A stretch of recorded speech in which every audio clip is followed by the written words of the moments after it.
राजा भोज तो बड़ा मानी था और उसको कविता सुनने का भी बड़ा शौक था, तो कई कवियों का सम्मेलन कराता और उसने वहां घोषणा कर दी कि जो भी नई कविता सुनाएगा, जिसने कभी ना सुनी हो, वो कविता सुनाएगा तो उसको 500 स्वर्ण की अशर्फी दी जाएगी।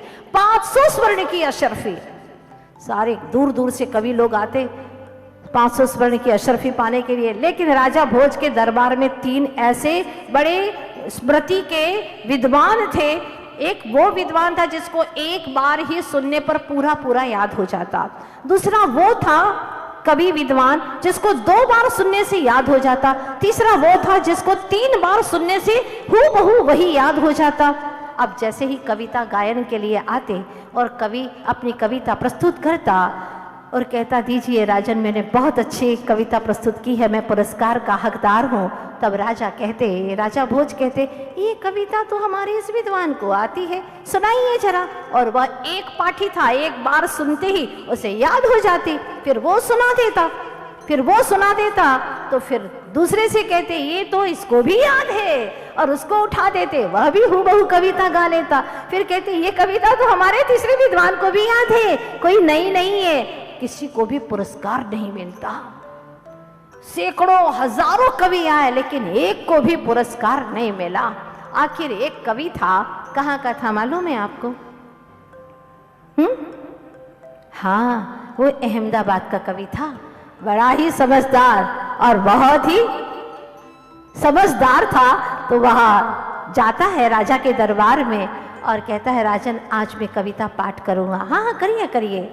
अगर आपने नई कविता गाई जो किसी को भी नहीं आती है, आपको 500 स्वर्ण की अशर्फी मिलेगी। और वो भी बहुत समझदार था, बड़ा बुद्धिमान था। उसने कविता इतनी सुंदर बनाई और इस कविता में उसने पंक्तियां जोड़ दी थी कि आपके राजा जी, आपके पिताजी ने मेरे पिताजी से 1 लाख स्वर्ण मुद्राएं उधार ली थी और उन्होंने कहा था कि मेरा बेटा इसे चुकाएगा। एक कविता में उन्होंने सुंदर पंक्तियां बांध दी और बहुत पंक्तियां उसने गाना शुरू कर दिया। जैसे जैसे पंक्तियां गाई, पहले व्यक्ति ने याद कर ली, क्योंकि उसको तो याद करके सुनाना था। इसका रहस्य क्या, इससे कोई मतलब नहीं था, और उसने सुना दी। अच्छी बात है, इससे बड़ी और प्रामाणिक बात क्या हो सकती है।